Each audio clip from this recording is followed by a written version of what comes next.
Hey guys, Jim Treadway from GrowthWise here, and a lot of parents often ask when their kids are younger, maybe 7th, 8th grade even, or 9th grade, they're starting to wonder, they feel like they know the SAT and ACT are coming up, so what should they start doing now to prepare and just make sure their kids are totally ready to crush these tests? And they often want to know, should they buy our math flashcards or our grammar flashcards? And I actually think you should hold off on buying the cards yet. And here's why. All of a sudden, the landscape for the SAT and ACT is changing very dramatically and very quickly in a way it never has before. So, for example, the SAT has gone to the digital format and is going to be on computers starting this spring. It's a different type of test than we've ever seen before. The ACT is now showing little signs of wanting to go on a computer too.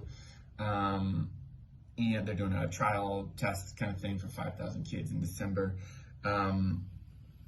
And also, since COVID, colleges are regarding these tests in such a different way. It's, things have never been more test optional than they are right now.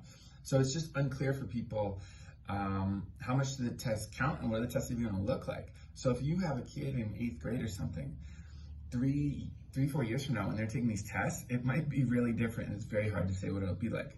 So here's what I would say you should put your time and attention on instead of, for example, memorizing our grammar and math flashcards yet. The biggest thing I see, I always ask this of parents when I first start talking to them, I ask, how much has your son or daughter read for fun growing up? The more the kid has read for fun, the better off they are set up for these tests. Just that reading skill comes so much more naturally. And so if they're not reading for fun, by the way, beware the cell phone. For so many families, basically the kid read for fun until they got a phone. So if you can, consider introducing the cell phone later or in a really mindful way.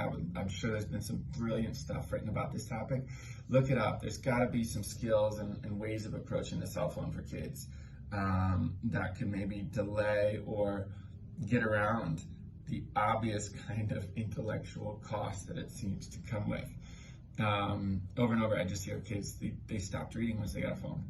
And I'd probably, think about trying to find a way where every day or every week, some regular amount of reading time is practiced. And maybe it's a small enough amount of time that it's not too painful for the kid, but and maybe create incentives around it, or delayed rewards of being able to watch TV, or who knows what it is around it, just so that some amount of time they spend, I don't know, 10, 15, 20 minutes, whatever seems doable, reading about something that's connected to the kid's interest. Like, make it as fun and interesting as possible. It doesn't have to be physics or history. It just, if your kid loves cooking, they could read Anthony Bourdain's books on cooking. Anything that's going to help grow their mind and their reading skills at the same time, and that the kid can enjoy because it's about something they're already interested in. So reading habits first. Second one, if you can, this is a hard one. I usually only see kids from families of certain backgrounds able to do this, but outside math. I don't think I've ever heard of the outside math being enjoyable for a kid, but the kids who did outside math, be it Kumon or Russian math camp or whatever in the summer, whatever it is, any of them who've done outside math have a huge advantage in the math sections of the SAT and ACT when they get there in a few years. And the last one is I would have parents and your kids read, around 8th grade or so, read the book How to Be a High School Superstar by Cal Newport. Cal Newport is a professor from Georgetown. He was a computer science PhD at MIT, and he's written almost like 10 books for like each stage of life, starting high school, 2 books for college, then like early 20s, you work at every stage of life, starting in high school. This was his first book, How to Be a High School Superstar. And Newport is so brilliant at finding very canny, practical ways to be extremely successful in what you do, to do things you really care about and that are actually meaningful to you, and to block out your time so you have a lot of free time to relax and enjoy yourself and have a good life. And he practices it now, even as a professor at Georgetown.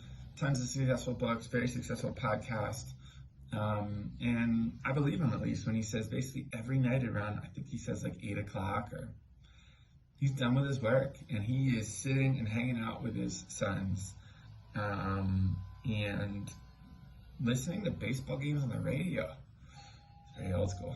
But it just, you get the sense of the space and the time he has carved out to have in his life. And he shows you how to do it as a high school kid, and how to drop the classes or the activities that your kid doesn't actually like that much, and carve out time to genuinely explore stuff you're curious about. And what happens is a curiosity can become an interest, and an interest sometimes can even become a passion.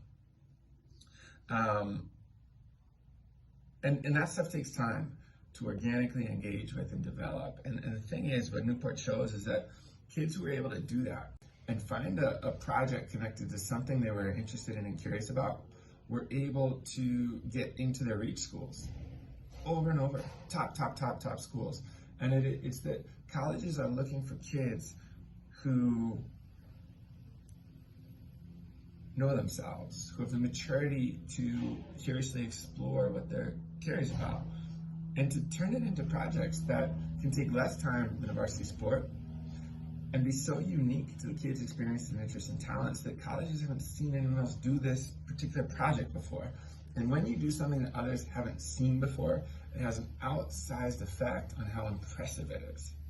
And I think in this day and age where the SATs are falling, for reasons I really don't agree with, actually, but nonetheless, the side benefit of it is that this personal passion project, which is really about self-realization, is getting elevated and could actually be 10 times as valuable as a good SAT score when it comes to college application.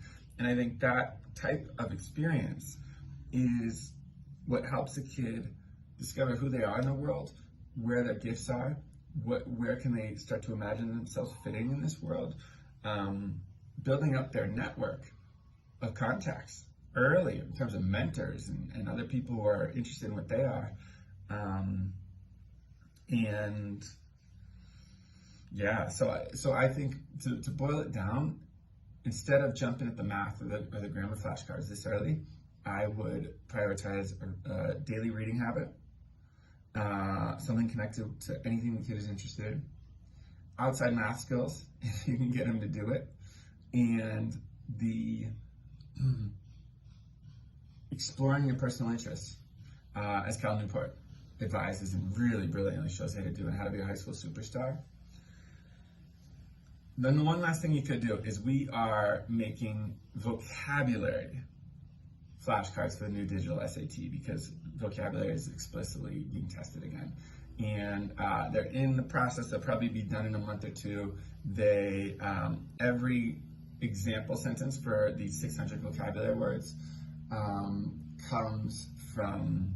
is basically being used to explain key tenets from the most powerful personal development books that we've ever read, life-changing books. So actually just reading those example sentences is probably going to plant some really cool seeds of ideas of personal development in your kids' minds, and build up their vocabulary, which is immediately going to help, or should I say buttress, their essays in class, and their writing and their spoken vocabulary. So you could start on the vocabulary flashcards. Those are coming soon.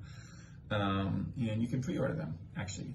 Email us at info@growthwise.us, and we'll put you on the list for the pre-orders and get them for you at a lower price. But anyway, those are the real things. It's reading habit, outside math skills, how to be a high school superstar by Cal Newport, and you can go for our vocabulary flashcards. That would make sense to build a kid's vocabulary, but the grammar and the math cards, we just don't know what those tests are going to be like 3 or 4 years from now, and if those cards are even going to still apply. So that would be how I would approach this as early as 7th or 8th grade. Thank you.